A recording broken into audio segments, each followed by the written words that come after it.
Короче, если мы будем хорошо больше знакомы, то можно со мной ехать, ты хочешь? Хочу. Серьезно? Я поехала бы. Я непонятно, ты с кем живешь? Я живу с сестрой и с 2 кошками. Ты сестра. Сколько сестра лет вообще? Она на год старше, ей 21. 21, а тебе 20. Да. А кошка тоже, да?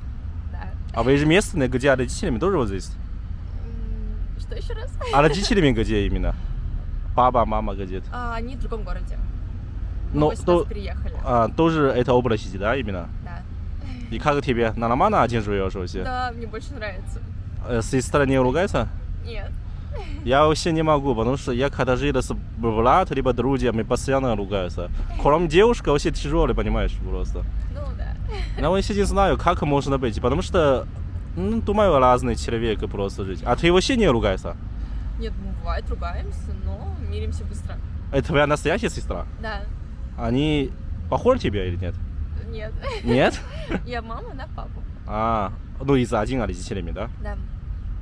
Hello， 大家好，我是流浪在俄罗斯。这事情是这样子的，前一段时间我不是遇到一个想和我交好的小姑娘嘛，然后看到很多人给我私信，说我这人实在是太花心了，这为什么总是换来换去的？其实我想说一下，就是一个注定没有结果的人，何必浪费彼此的时间呢？如果作为朋友的话，我们两个都更舒服，那何尝不成全对方？事情其实也很简单，如果未来真的会有结果的话，那他一定会等我。可是呢，你们也看到俄罗斯姑娘的性格就是这样。没有谁对谁错，只是比较可惜，但是呢，日子还是要照样的过，说不难受是假的，只是觉得有点遗憾，我还是要回归自己的生活日常，所以说呢，非常感谢大家的支持还有理解，开开心心的过好每一天，没有那么多压力，就是人生最好的状态，你们说是不是？今天呢，我还是和这个小姑娘出来溜达溜达，看到上期视频的评论，很多人呢觉得她很可爱，也很乖，咱也不知道这是不是表面现象，觉得还是有必要深入交流一下，互相了解对方，也算是给自己放个假，让我的心情愉快一些。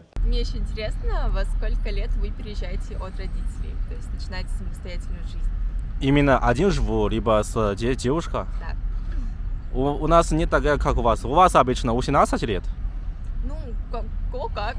А тебе сколько лет ушел из-за родителей? От 18. 18 лет.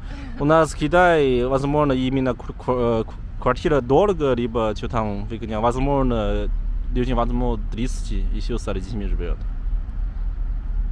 Просто Какие квартиры? потому что квартира очень дорого, это очень. Примерно это город, думаешь, сколько примерно покупает? У нас больше, чем у вас 5-6 раз.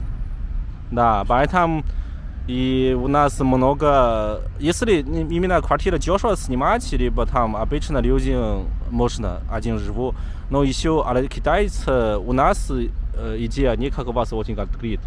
Поэтому они думают, девушка хотя 18 или 20, но если они до замуж, она если один живет в другое место, это будет опасно. Поэтому да, у меня много друзей, хотя они уже 25-30 лет, но они все равно живут с родителями.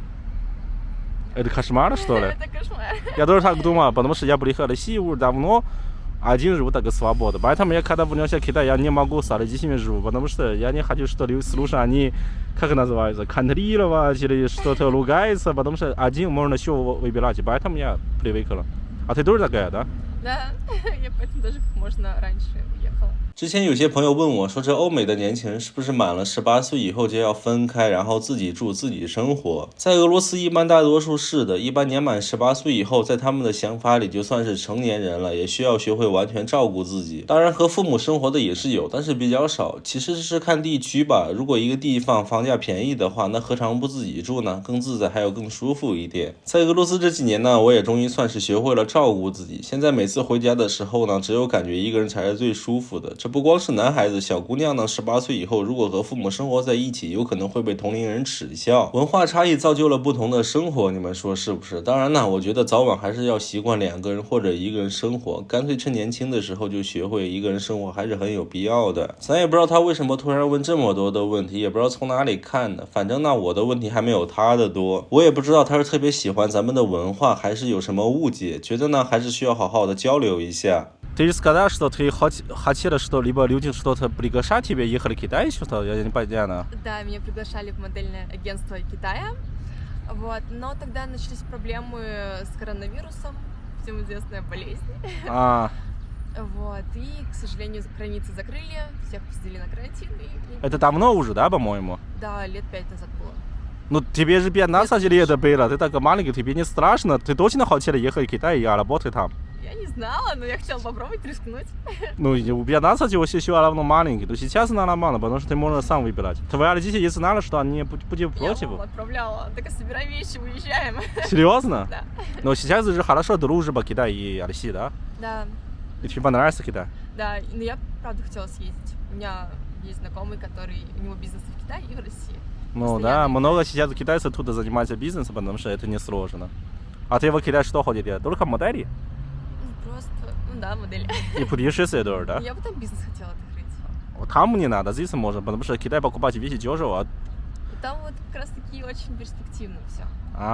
Ну я не знаю, я думаю, что тут ведь еще Made in China 摆摊，ты можешь там покупать сюда прилетают, вот это хорошо будет。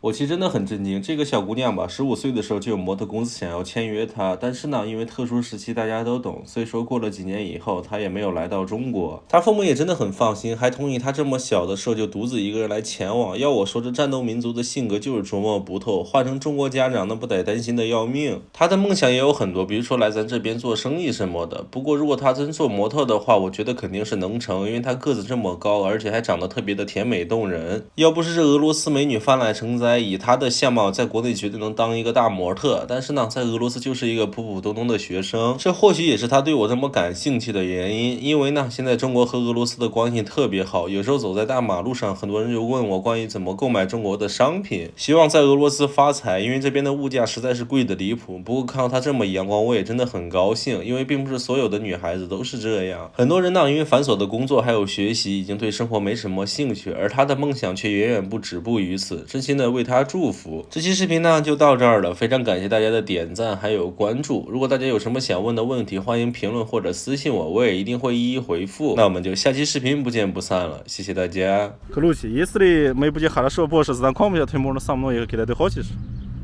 Хочу. Серьезно? Я поехала бы. Nice。